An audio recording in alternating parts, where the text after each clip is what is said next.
नमस्कार दोस्तों। Good morning everyone. मैं रुमा कुमारी अपने आरोग्यवाणी यूट्यूब चैनल में आप सभी का स्वागत करती हूँ। जैसा कि आजकल आए दिन यह हमेशा हम लोगों को सुनना पड़ता है कि किसी को ये हेल्थ प्रॉब्लम हो गई तो किसी को वो हेल्थ प्रॉब्लम आ गई।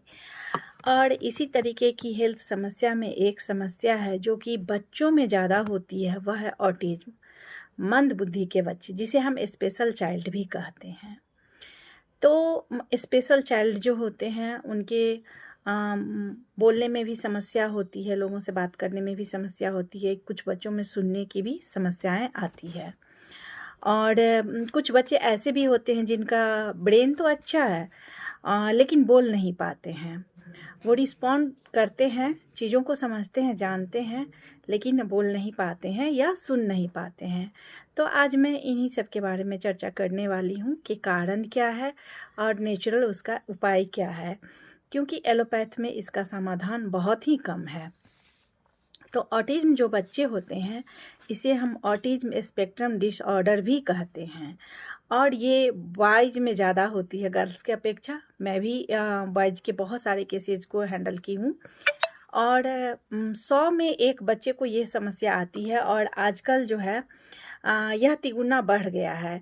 तो हमें यह भी एक बहुत बड़ी चैलेंजेज पेरेंट के लिए लेकर के आ रहा है।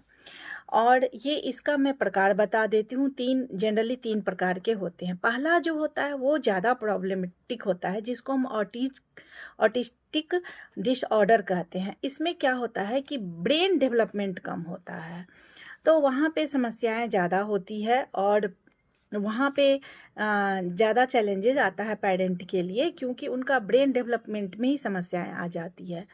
दूसरा जो है वह एस्पर्जर सिंड्रोम है। यह थोड़ा माइल्ड होता है। इसमें बच्चे जो हैं लोगों से घुलते मिलते कम हैं, बातचीत करना कम पसंद करते हैं, और उनको जो है लोगों के इमोशन को कम समझते हैं। वहीं पे तीसरा जो है उसे हम PDD-NOS कहते हैं, परवाइजिव डेवलपमेंट या नॉट अदरवाइज स्पेसिफाइड, जिसमें कुछ कारण ऐसे पता नहीं चलता है कि आखिर बच्चे में दिक्कतें क्या है, लेकिन यही समस्याएं उनमें देखने को मिलेगा। जैसे कि एग्रेसिव हो जाएंगे, लोगों से बात नहीं करेंगे, लोगों की बात नहीं सुनेंगे, इस तरीके का प्रॉब्लम आता है। बट और क्या क्या लक्षण आती है, मैं तो प्रकार बता दी, और मैं मेन लक्षण की अब मैं बात कर रही हूँ। तो संपर्क लोगों से नहीं करते हैं। अगर हम उनको बुलाएंगे तो वो आएंगे नहीं, भावना को नहीं समझते हैं, लोगों के इमोशन को नहीं समझते हैं। और बच्चों का देर से बोलना भी एक यह लक्षण है, और एक ही शब्दों को बार बार दोहराना है, नज़र नहीं मिलाना है, आंखें नीचे करके जो है लोगों से कांटेक्ट करना है। लोग अगर बातचीत करेंगे या बुलाएंगे तो उनका सर जो है नीचे ही रहेगा। कभी कभी उनके हाथ में हमेशा कुछ ना कुछ एक्टिविटी होता है, नाखून को जो है, अंगूठे को या किसी फिंगर को मुंह में चिवाना और चबाना, और अकेले ही रहना ज़्यादा पसंद करेंगे। एक ही तरह का जो है उनका एक्टिविटी रहता है। वो अपने आप को बदलना नहीं चाहते हैं, रूटीन चेंज नहीं करना चाहते हैं। तो और कभी कभी एग्रेसिव हो जाते हैं, जैसे जैसे कोई आया उनको धक्का मार दिए। कोई व्यक्ति हैं तो उन्हें अपने घर के लोगों को भी जैसे बाइट कर लिए, दांत काट लिए, कभी कुछ उठा करके उनको मतलब इस तरीके से पीट दिए जो कि हार्म कर जाता है। तो उन्हें ये चीज़ें नहीं समझ में आती और गुस्सा चढ़ जाता है, एग्रेसिव हो जाते हैं। तो उसके बाद जो है, अब ये किस कारण से होता है, हमें यह भी जानना ज़रूरी होता है कि कारण क्या है। अगर हमें कारण पता होगा तो हम उसका निवारण करेंगे।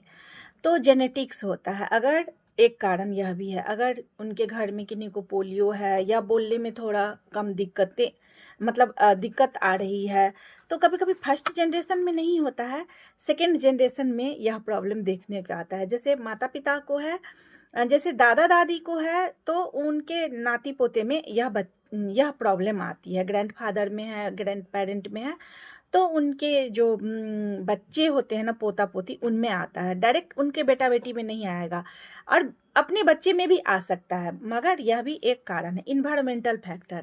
अगर हम प्रेगनेंसी के टाइम में या बच्चे जब जन्म लेते हैं, शोर शराबा ज़्यादा होता है, इन्वायरमेंट अच्छा नहीं है, मारपीट उस घर में ज़्यादा होती है, झगड़ा ज़्यादा होती है, या वहाँ कुछ ऐसे प्रदूषित एरिया है, साउंड ज़्यादा होती है, तो यह सब भी कारण है। अब अगर प्रेगनेंसी के टाइम में ब्लड की कमी हो गई, विटामिन्स की कमी हो गई, ज़्यादा काम करना है, लेडीज लोग फास्ट कर लेती हैं प्रेगनेंसी के दौरान पूजा पाठ में, तो यह भी कारण होता है।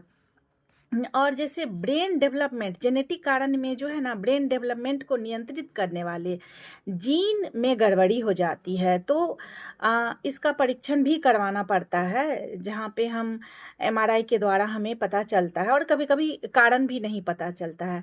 प्रेगनेंसी में जो है किसी तरीके का ऑपरेशन होना, जैसे हम प्रेग्नेंट है और गॉल ब्लैडर की समस्या आ गई, स्टोन है, तो वहाँ ऑपरेशन हो जाती है। इस तरीके का कोई भी मेडिकेशन अगर आप लेते हैं, या उस बीच में जो है आपको वायरल इन्फेक्शन हो गया, तो उससे भी होता है। और जब बच्चे जन्म ले लेते हैं ना, उसके बाद भी मैं देखी हूँ, 6 महीने तक बच्चे, 1 साल तक एक्टिविटी ठीक थी, और एक बार उनको ऐसा फीवर आया, जिसके कारण जो है उनका चलना फिरना बोलना बंद हो गया।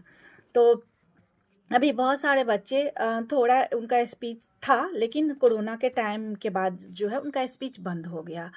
तो मतलब अच्छे इंसान पे तो कोरोना का वायरस जो है वह इतना इम्पैक्ट किया, और जो बच्चे वीक हैं उन पे तो डेफिनेटली वो ज़्यादा इम्पैक्ट करेगा। तो इसके बाद अगर फर्स्ट बेबी है, तो दूसरे बेबी में भी वो चांसेज है। लेकिन मैं ऐसा भी केस देखूं जिनका पहला बच्चा अच्छा है, मेरे पास दोनों तरह के केस आए हैं, और दूसरा बच्चा ऑटिज्म हो गया है। तो जन्म के समय वजन कम होना, लंबे आयु में जो है माता पिता बनना, तो यह भी एक कारण है। आजकल काफ़ी ज़्यादा उम्र में शादी होती है, और बच्चे भी बहुत ज़्यादा उम्र में होते हैं। क्रोमोजोमल और जेनेटिक सिंड्रोम भी होता है, जिसमें क्रोमोजोम की गड़बड़ी से ये प्रॉब्लम आती है। उसके बाद प्रेगनेंसी के दौरान ब्लीडिंग होने लगती है, तो उससे भी होता है। थायराइड का अगर प्रॉब्लम है, तो आप मेडिसिन लेते हैं, तो उसमें भी कंसीव तो हो जाता है, लेकिन बच्चे जब जन्म लेते हैं तो उनमें यह इस तरीके की समस्याएं आती है। जैसे कभी कभी जब नॉर्मल डिलीवरी होता है, तो बच्चे का हेड अगर बाहर नहीं निकलता है, या कुछ इस पोजीशन में बच्चे रहते हैं जिनका हेड बड़ा होता है, या पोजीशन ऐसा होता है कि बच्चे को जन्म में दिक्कतें होती है, तो हम फोर्सेप्स से या औजार से निकाला जाता है, तो उस समय भी अगर ब्रेन पे ज़्यादा प्रेशर पड़ जाता है, तो उसके कारण भी इस तरीके की समस्या आ सकती है। और बच्चे का देर से रोना, देर से रोने से क्या होता है कि खून में ऑक्सीजन की कमी हो जाती है, तो सुनने में भी उनको यह दिक्कतें आ जाती है बच्चे में। और इस तरीके से हम देखते हैं कि हाँ, कुछ केसेज ऐसे भी मेरे पास आए हैं जिनके ब्रेन में ट्यूमर है, ब्रेन में गांठ है, तो इसके कारण भी बच्चे बोलते नहीं हैं, और मंदबुद्धि के बच्चे होते हैं। और अगर माँ वीक होती है, जैसे एक बच्चे हुए और उनका बॉडी, लेडीज़ का, माँ का जो है पुराने फॉर्म में नहीं आया, 2-4 महीने के बाद फिर से कंसीव हो जाती हैं, तो उनका रूटीन बहुत अस्त व्यस्त हो जाता है, और उनका शरीर जो है पूरे तरीके से, बॉडी पहले के स्टेज में, नॉर्मल स्टेज में नहीं आती है, तो इससे भी दिक्कतें आती है। तो पहले अगर आप पहला बच्चा कंसीव किए, तो 3 साल तक आप अपने बॉडी को फिर से पुराने फॉर्म में लाइए, अच्छे फॉर्म में, नॉर्मल फॉर्म में लाइए, फिर आप कंसीव करिए। इस तरीके से हमें प्लान करना है। और आप प्रेगनेंसी अगर चाहते हैं कंसीव करना, प्लान कर रहे हैं, बेबी का प्लान कर रहे हैं, तो पहले आप सप्लीमेंट लीजिए, जैसे आयरन है, फॉलिक एसिड है, स्पर्म को अच्छा बनाने वाला, एग को अच्छा बनाने वाले, आप उन सप्लीमेंट्स को लीजिए, ताकि आपको प्रेगनेंसी के बाद इस तरीके का कॉम्प्लिकेशन नहीं आए। तो अगर आप ध्यान अपने ऊपर थोड़ा रखेंगे, अच्छे से अपना केयर करेंगे, प्रेगनेंसी के दौरान अच्छा इन्वायरमेंट में रहेंगे, जैसे कहते हैं गीता पढ़िए, अच्छे मंत्र पढ़िए, अच्छे इन्वायरमेंट में रहिए, रेस्ट दीजिए बॉडी को, 1 घंटा काम के फिर रेस्ट दीजिए, पानी अच्छे से पीजिए, अपना प्रॉपर केयर करेंगे तो इस तरीके की समस्या नहीं आएगी।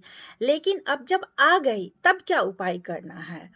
तो एलोपैथ में ज़्यादा इसका मेडिसिन नहीं है, और जनरली हम सभी लोग घर के कुछ टिप्स देते हैं, जैसे आलमंड है, बादाम है, वो खाइए, अखरोट खाइए, और कुछ थेरेपी जैसे स्पीच थेरेपी दिया जाता है, बिहेवियरल थेरेपी दिया जाता है, ऑक्यूपेशनल थेरेपी, मतलब कि बच्चे को कुछ ऐसे आर्ट सिखा दिया जाए जिससे कि वो अपना जीवन यापन करें।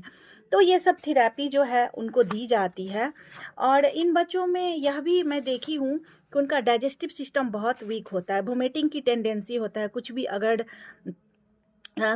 बहुत पेरेंट जो है उनको बिल्कुल सेमी लिक्विड फॉर्म में खाना बना करके देते हैं, दाल रोटी गुड़ करके या दूध रोटी खिलाते हैं, या उनको जो मोशन की प्रॉब्लम होती है और कफ कोल्ड भी ज़्यादा होती है, तो मामूली सी बात है कि अगर इम्यूनिटी वीक होगी तो यह सब समस्या आएगी, और डाइजेस्टिव सिस्टम वीक होता है। और वहाँ पे अगर आप डेफिनेटली खान पान अच्छा रखते हैं और उनको कैल्शियम देते हैं, अगर हम आयुर्वेद की बात करें तो अश्वगंधा, ब्राह्मी, इस तरीके का प्रोडक्ट देते हैं तो उनको हेल्थ बेनिफिट मिलता है।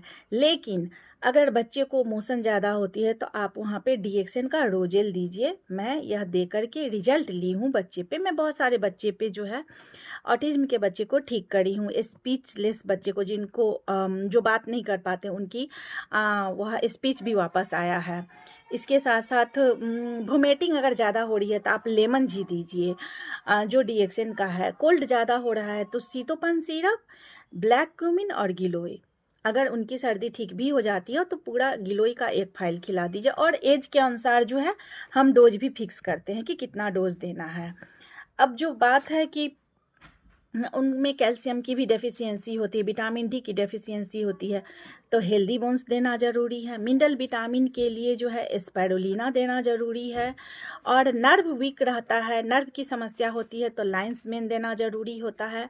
रेड मशरूम का पाउडर जीएल भी देना ज़रूरी होता है। बाद में आप उनको आरजी या डिसिगानोटी डेफिनेटली दीजिएगा ताकि उनको जल्दी रिजल्ट आए।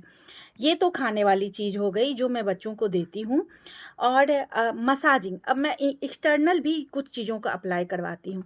गैनोजी टूथपेस्ट से हम उनके पूरे दांत पे, मसूड़े पे जो है मसाज करवाती हूँ, उसके बाद ब्रश करवाती हूँ। और जो ये कान है, एक्सटर्नल ईयर और कान के पीछे के भाग में भी हम गैनो मसाज वाल और गैनोजी टूथपेस्ट को मिक्स करके मसाज करवाते हैं। साथ ही साथ ये रीढ़ की जो हड्डी होती है उस पर भी हम मसाज करवाते हैं। और साथ ही साथ अगर सप्ताह में कम से कम 2 दिन गैनो मसाज ऑयल और पेस्ट से शैम्पू करने से 2 घंटा पहले उनके पूरे हेड में मसाज करना है। और इसके साथ साथ जो है आपको चीनी के जगह पे आपको गुड़ यूज करना है। डीएक्सन में बहुत ही अच्छा गुड़ है, कोकोनट शुगर भी है। देन हमें हल्दी पाउडर, हमें इम्यूनिटी पे भी काम करनी है। जो लकाडोंग की हल्दी है वह हम उनके डाइट में चेंज करवाते हैं। उसके बाद जो है कोकोनट वर्जिन ऑयल भी हम थोड़ा सा उनको देते हैं पीने के लिए, ताकि इंटरनली उनका नर्व में स्ट्रेंथन आए।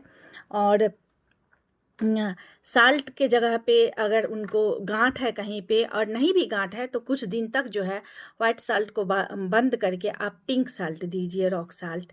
और डीएक्सन में ये सारे प्रोडक्ट्स जो हैं प्योर है, उसमें कोई भी हार्मफुल केमिकल प्रिजर्वेटिव नहीं मिक्स है। और मैं जब से डीएक्सन प्लेटफॉर्म पे आई हूँ इस प्रोडक्ट्स को दे करके, इस तरीके से थेरेपी दे करके बहुत सारे बच्चे को क्योर की हूँ। तो आशा करती हूँ आज ऑटिज्म के बारे में आप लोगों को डिटेल जानकारी मिली होगी और आप लोगों को यह भी पता चला होगा कि इनको हम कैसे क्योर कर सकते हैं, इनको हम इन समस्याओं से कैसे बाहर निकाल सकते हैं। मेरी वीडियो अगर पसंद आए तो लाइक शेयर कमेंट ज़रूर करें और इस आरोग्य वाहिनी यूट्यूब चैनल को सब्सक्राइब करें। Thank you. मिलती हूँ फिर इसी तरीके का एक और सेहत से भरी जानकारी को लेकर के। धन्यवाद। नर्व को स्ट्रॉन्ग करने के लिए मोरिंडा सिट्रोफिलिया जूस भी दिया जाता है। Thank you.